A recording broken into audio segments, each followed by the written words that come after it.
Samsung এর $22 billion একটা investment যেটা ভিয়েতনামে গিয়েছে 2012-13 সালের দিকে, ওই ইনভেস্টমেন্টটা বাংলাদেশে হওয়ার কথা ছিল। যে জিনিসটা লাস্ট 10 বছর ধরে উনি পুল অফ করতে পারেনি, ওটা আমরা ওনাকে 2 মাসের মধ্যে বের করে দিয়ে দিয়েছি। আর যেদিন আমি প্রথম জয়েন করি তার পরপরই ওই দিনই আসলে কোরিয়ান ইউনিভার্সিটির চেয়ারম্যান উনি এসেছিলেন। উনি এসে বললেন যে দেখো, বাংলাদেশে আমি পার্সোনালি সে বাংলাদেশের সাথে খুবই ক্লোজ, বাংলাদেশের ব্যাপারে তার প্রচুর আগ্রহ, কিন্তু বাংলাদেশ তাকে যেভাবে ট্রিটমেন্ট করেছে এটা অনেক ক্ষেত্রেই আসলে তার কাছে মনে হয়েছে যেটা ফেয়ার ছিল না।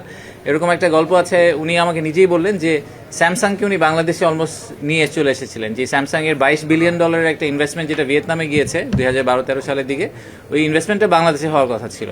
তো উনি যখন বাংলাদেশে এটাকে নিয়ে আসলেন, তো কোরিয়ান ইপিজেডের যে জমি সংক্রান্ত কিছু বিষয় আছে যে মিউটেশন রিলেটেড, যেটা তখনকার যে পলিটিক্যাল আউটফিট ছিল ওনারা মনে করেছিলেন যে এইটা আপাতত কোরিয়ান ইপিজেডকে দেওয়া যাবে না, এটা ওনাদেরকে একটু ঝুলিয়ে রাখতে হবে, তো ওনাদেরকে মিউটেশনের কাগজপত্র দেওয়া যাবে না।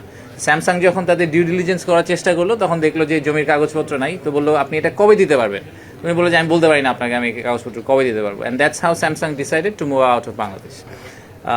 এরকম অনেক ইনসিডেন্ট আছে, আমাদের অনেকে আসতে চেয়েছেন, তাকে আমরা এই সাপোর্টটা দিতে পারিনি। তো উনি এসে বলেছেন যে আমাকে বছরের পর বছর ধরে এরকম করা হচ্ছে, বলা হচ্ছে, তাহলে তোমরা যদি আমাকে রাইট টুলগুলো দিতে পারো তাহলে আমি আরও ইনভেস্টর নিজেই আনতে পারবো। তো তখন আমরা দেখলাম যে এটা একটা ইন্টারমিনিস্ট্রিয়াল ইস্যু। তো তখন আমরা একটা টিম তৈরি করেছিলাম বিডার ভিতরে। বিডার সেই টিমটার নাম ছিল প্রজেক্ট অ্যাম্বাসেডর। তো এই টিমটাকে আমরা নাম দিয়েছিলাম প্রজেক্ট অ্যাম্বাসেডর টিম। সেই অ্যাম্বাসেডর টিমটার কাজ ছিল যে ওনাকে অ্যাম্বাসেডারে কনভার্ট করা, আমাদের একজন ক্রিটিক তাকে আমরা কীভাবে অ্যাম্বাসেডারে কনভার্ট করতে পারি। তো সেখানে ইন্টারমিনিস্ট্রিয়াল আরও কিছু লোকজনকে যোগ করা হলো এবং তাকে আমরা একটা ডেডলাইন দিয়েছিলাম যে আমরা ফেব্রুয়ারি 6 তারিখের মধ্যে, প্রধান উপদেষ্টা নিজে কমিট করেছিলেন যে আমরা 6 তারিখের মধ্যে ওনাকে যাবতীয় জমির কাগজপত্র এবং যা যা ক্লিয়ারেন্স সরকার থেকে লাগে সব জোগাড় করে দিব। এই পুরোটা করতে কিন্তু আসলে অনেককে ইনভলভ করতে হচ্ছে সরকারের মধ্যে। সেই আমাদের চিটাগংয়ের ডিসি থেকে শুরু করে আমাদের ফরিদ আপা, উনি খুবই শক্ত ডিসি এবং এই জন্য আমি ওনাকে খুবই পছন্দ করি। তো ওখান থেকে শুরু করে সরকারের অনেকগুলো সংস্থাকে এক করে আমরা ফাইনালি প্রজেক্টটাকে পুল অফ করতে পেরেছি। এক্স্যাক্টলি 6 তারিখে তাকে যাবতীয় কাগজপত্র রেজিস্ট্রেশন করে এগ্রিমেন্ট সাইন করে সব কিছু হাতে ধরিয়ে দেওয়া হয়েছে। And he was very grateful, he was very very happy. যে জিনিসটা লাস্ট 10 বছর ধরে উনি পুল অফ করতে পারেনি, ওটা আমরা ওনাকে 2 মাসের মধ্যে বের করে দিয়ে দিয়েছি। তো এটা একটা এক্সাম্পল এই কারণে যে আসলে সরকারের মধ্যে সদিচ্ছা থাকলে অনেক কিছুই করা সম্ভব।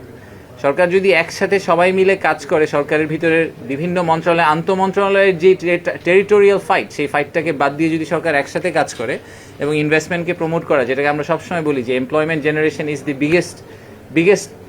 বিগেস্ট প্রবলেম বলবো না, আমি বলবো যে অপরচুনিটি, এবং at the same time the single biggest challenge we have, যে এমপ্লয়মেন্ট জেনারেশনের ব্যাপারটা। তো সেইটাকে প্রাইমারি গোল হিসেবে ধরে সরকারের সব মন্ত্রণালয় যদি একসাথে কাজ করে, এটাকে ডেফিনেটলি অ্যাচিভ করা সম্ভব। সো এটা ইজ এ গ্রেট এক্সাম্পল। সেই এক্সাম্পলটাকে আমাদের আরও 10 বার কপি করতে পারতে হবে। সো এই উইনটাকে আসলে এই same wins we need to show many wins to our investors, যাতে তারা পরে এসে, উনি এখন কিন্তু আমাদের জন্য প্রায় 31 জন বিনিয়োগকারীকে কোরিয়া থেকে ধরে নিয়ে এসেছেন এই ইনভেস্টমেন্ট সামিটে জয়েন করার জন্য। So this is exactly how we should be operating in future.